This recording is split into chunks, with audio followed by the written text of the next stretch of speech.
Hi, Steve here. Thank you for joining me on the Panoramic Travels channel, where we discuss our travels, whether they're by RV, river or ocean cruising, or independent travel.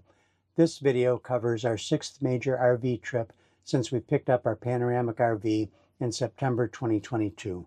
But this video is a little different.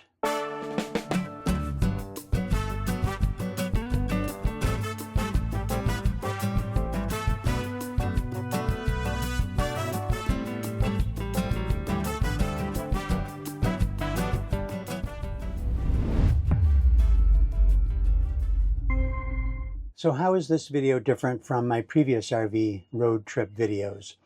This video is from the perspective of van life with only overviews of the places we visited.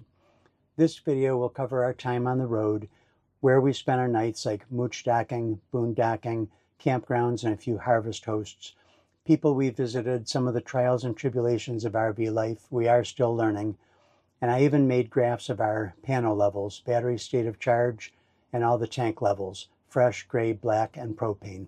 So stick around to the end of the video for that analysis. All of the places we visited will be covered in separate videos, parts 2 through 20.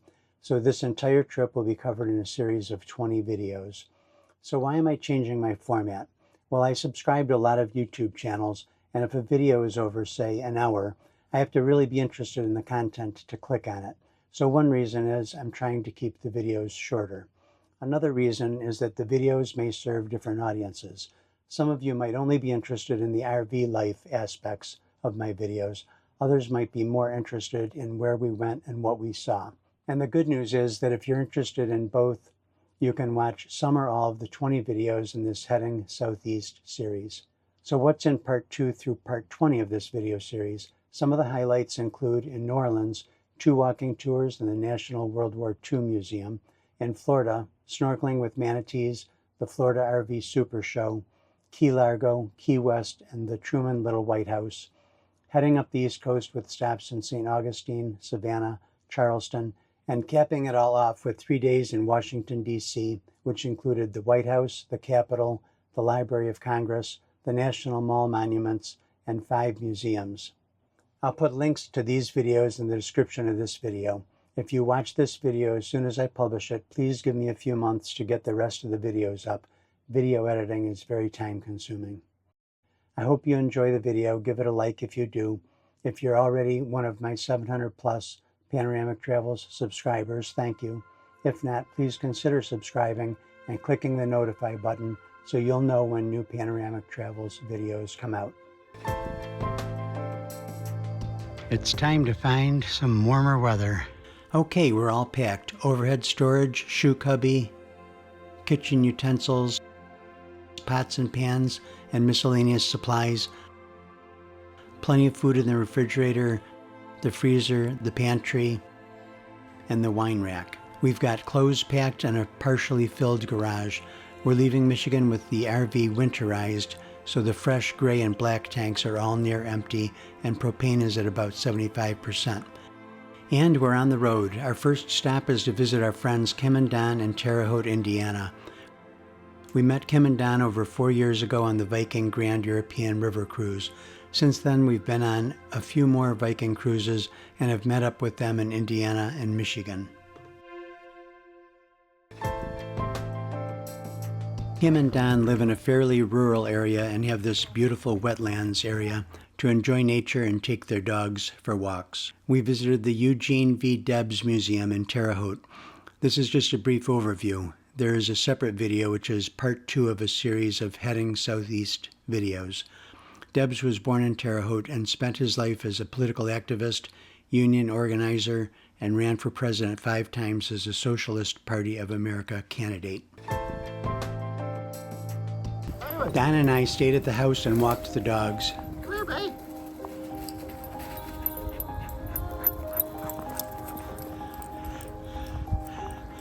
Kim and Janet went to the stables so Janet could meet Kim's horse, Vince. We're getting ready to get back on the road in the morning.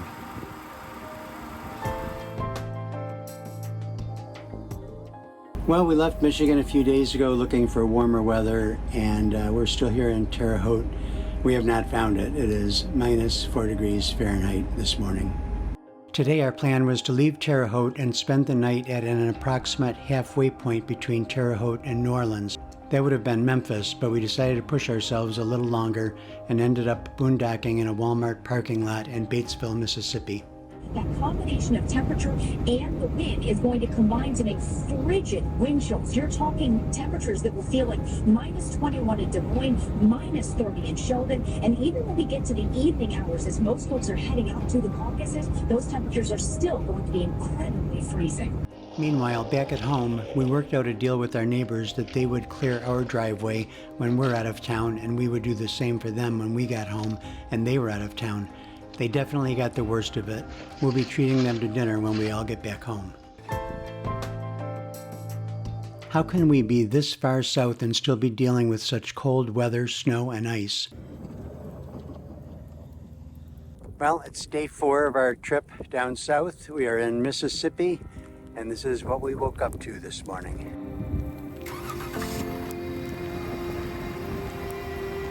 We're getting an early start today so we can get into New Orleans in the afternoon. Let's see how the highway looks.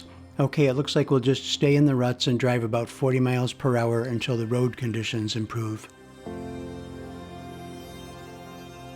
We're now on Lake Pontchartrain Causeway, which holds the Guinness World Record as the longest continuous bridge over water in the world. It's 23.8 miles, or 38.4 kilometers long. We're going to spend the next 3 nights at the Park First parking lot next to the Basin Street Visitor Information and Welcome Center. It's conveniently located across the street from the police department and just north of the French Quarter. It only costs $10 for 24 hours for vehicles that only take up 1 space.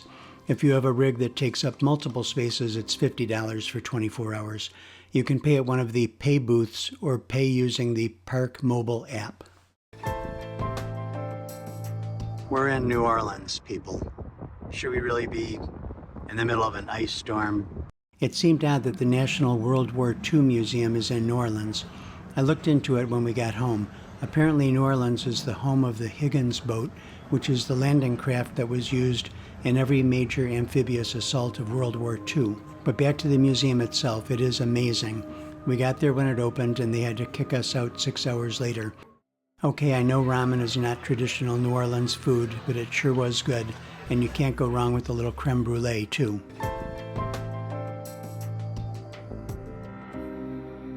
We met Randy, a fellow Class B traveler, and then had lunch with my cousin Barbara.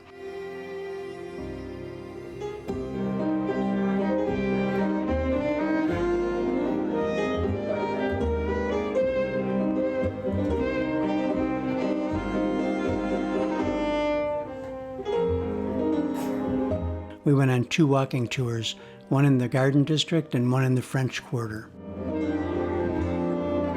We went to G.W. Finn's for dinner. If you go, I'd recommend making reservations. We're still in search of warmer weather and are heading to Summerfield, Florida to visit an aunt, an uncle, and a cousin.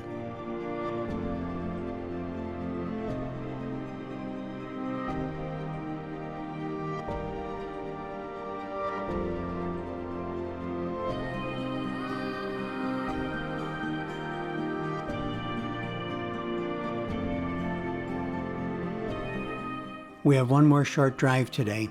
We'll be spending the night in the parking lot of Plantation Adventure Center and Dive Shop, since we'll be snorkeling with the manatees first thing in the morning. This was one of the high points of the trip. We had a 6:30 a.m. start time and got to spend 2.5 hours in the water with the manatees. They seemed to be as interested in us as we were with them.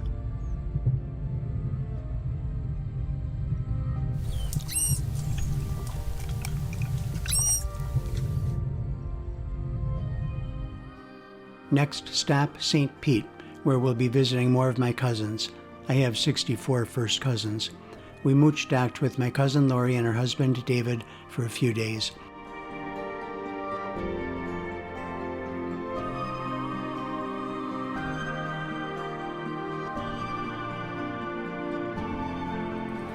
David is an avid ping pong player.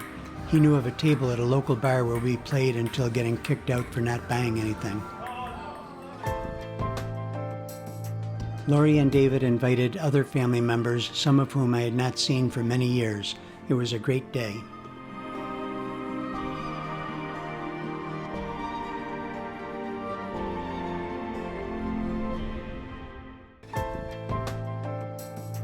We were at the Florida RV Super Show on day 3. Unfortunately, we missed Philippe Marcotte, owner of Panoramic, the manufacturer of our RV. He was at the show for days 1 and 2. We still got to see a lot of Class A's, B's, and C's, RV accessories in the expo hall, and then this happened. We also bought an inflatable kayak, which I'll cover in part 6 of this video series. David had to work today, but Lori took Janet and I to see the Morin Arts Center, which has a permanent Chihuly collection. We also got to see an amazing glass blowing demonstration. The Florida weather has been nice so far with temperatures in the mid-60s Fahrenheit, but now we're heading down to the Florida Keys and we'll be back in the 70s.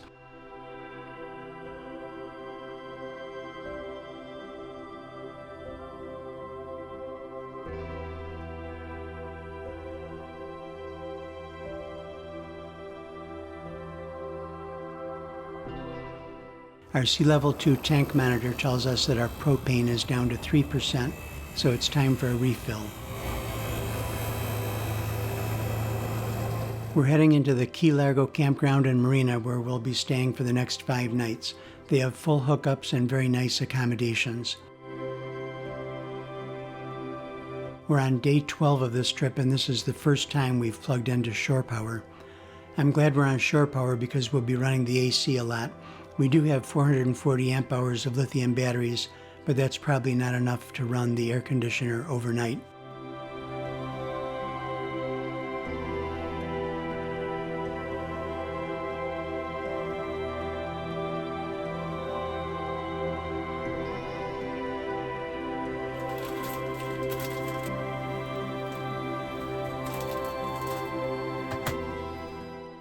Okay, time to tell a story.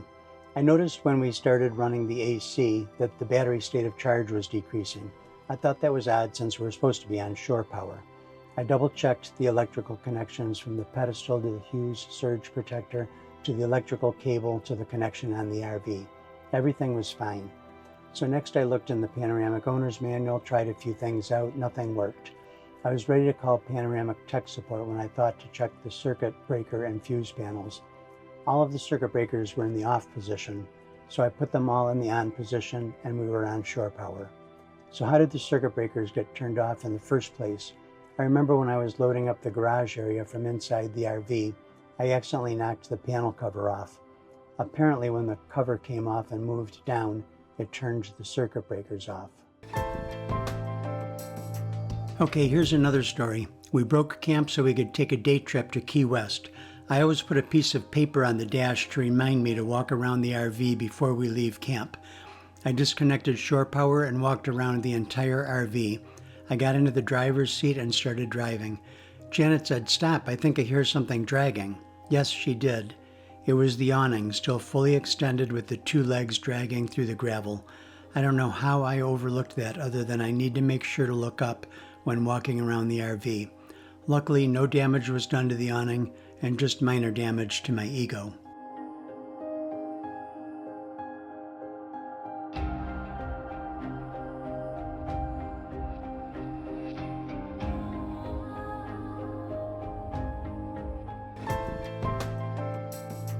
We rented a Hobie for 2 days.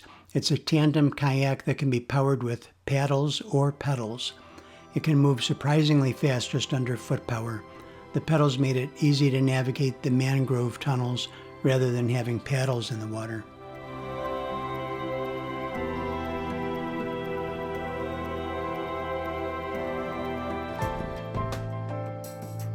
We took it easy today. We hung out around the pool and met Jennifer and Doug in a Compass Class C and Janelle in a Mercedes Class B. Before we left the campground, we dumped the gray and black tanks and filled the fresh tank.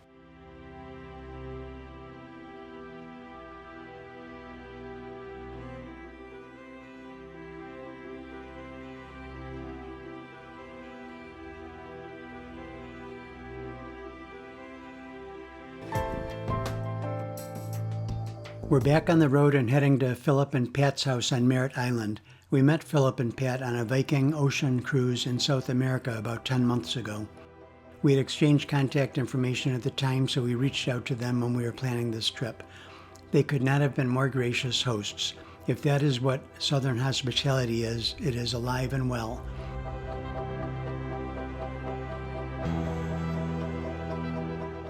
We arrived for lunch. They made an amazing filet mignon and stuffed potato dinner, and we enjoyed their company during the evening and even got a glimpse of a rocket taking off nearby. We're experimenting on you guys. I love it. I love it. Yeah. He's been wanting to do this with the steaks for a while. Steaks can sit for a few minutes too. Oh, right? yes. Okay. I had to turn my thing off. Okay. There might be one that's going off Really? tonight.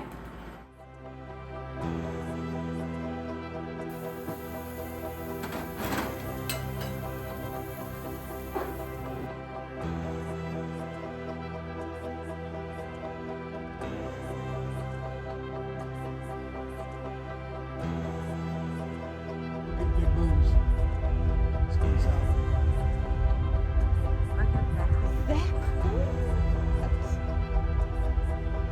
I wish we'd known because it took off from right there. Philip and Pat made us breakfast before we got back on the road. We had a busy day in St. Augustine, going on a walking tour, going through the Castillo de San Marcos and the Leitner Museum before heading to a harvest host for the night.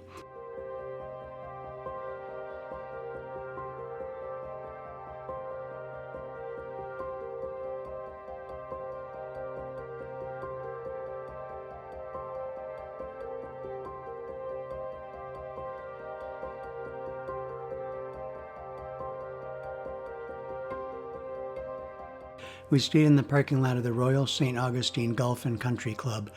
The restaurant was closing as we arrived, so we weren't able to spend any money with them. Continuing up the East Coast, our next stop is Savannah, Georgia.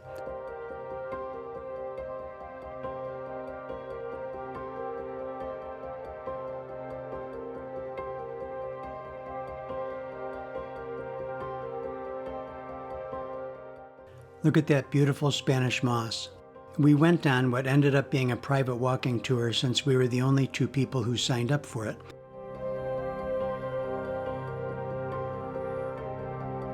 We spent the night at another harvest host at the Coach's Corner restaurant where we had dinner.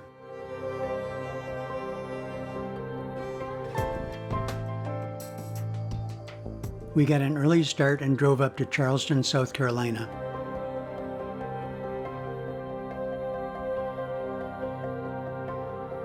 We went on two tours, one of the Nathaniel Russell House and one of the McLeod Plantation, which was a tour from the perspective of the enslaved people, not the enslavers.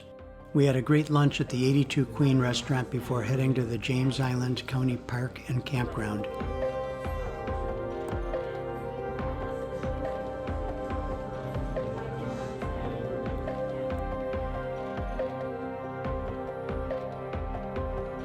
This is day 20, and it's only the second time we used shore power. Today we spent a little more time on the streets of Charleston and went on another unintentional private walking tour before driving to Myrtle Beach.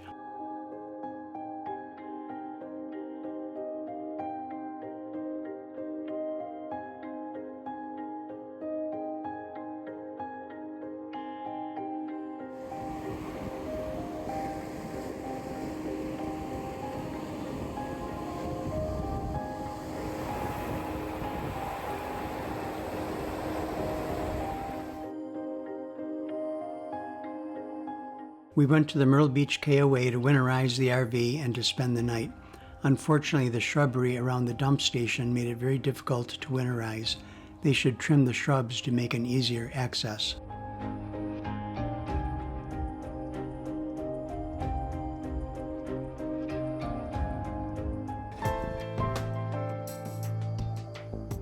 Today we're driving to Alexandria, Virginia, but first we're going to stop in Benson, North Carolina.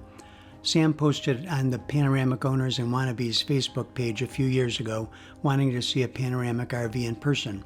I contacted him before we left on this trip and we agreed on this time and place to meet.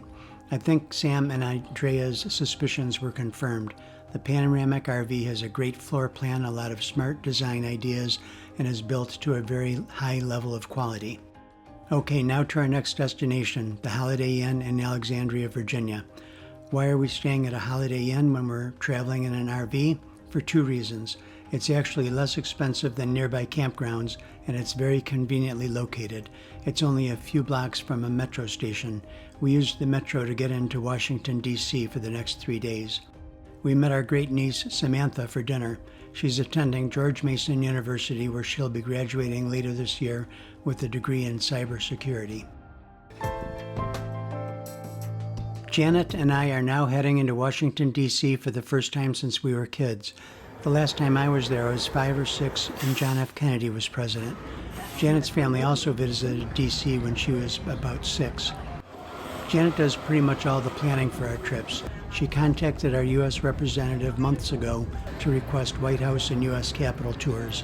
So we have the necessary paperwork to go through several layers of security before we can start our self-guided tour of the White House.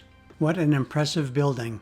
They roll up a lot of the area rugs for the public tours and then roll them back out and clean them on a daily basis. Next, we walked the National Mall from the Washington Monument to the Lincoln Memorial and back to the U.S. Capitol, visiting many of the memorials along the way.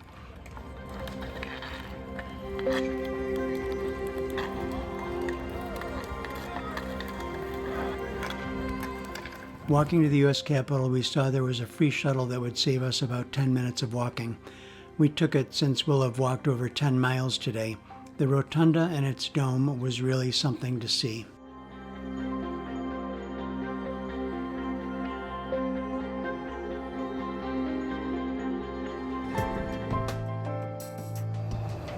Today we're visiting the Planet Word Museum.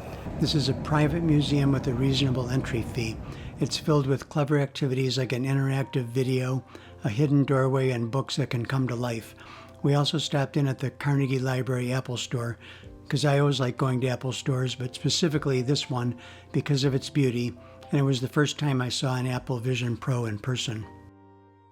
Next, we went to the African American Cultural and History Museum, one of the Smithsonian museums. You start in the basement and work your way up, seeing the history of enslaved people through the fight for rights and the numerous achievements of many people of color.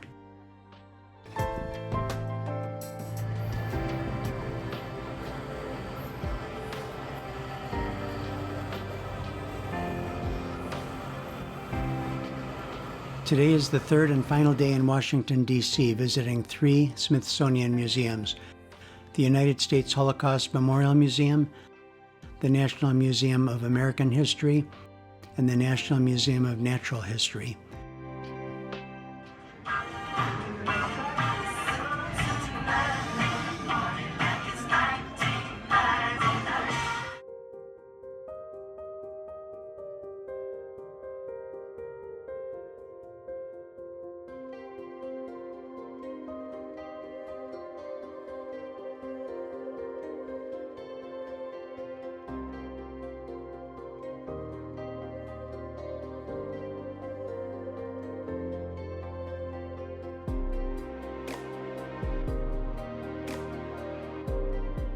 We topped the day off with dinner at Delia's restaurant located near the Holiday Inn. And it's time to head home. We were surprised to realize that Washington, D.C. is less than 10 hours from our home. We should visit more often. We have seen so much in the past 3 weeks. When we think back to the Eugene V. Debs Museum in Terre Haute, it seems more like 3 months ago.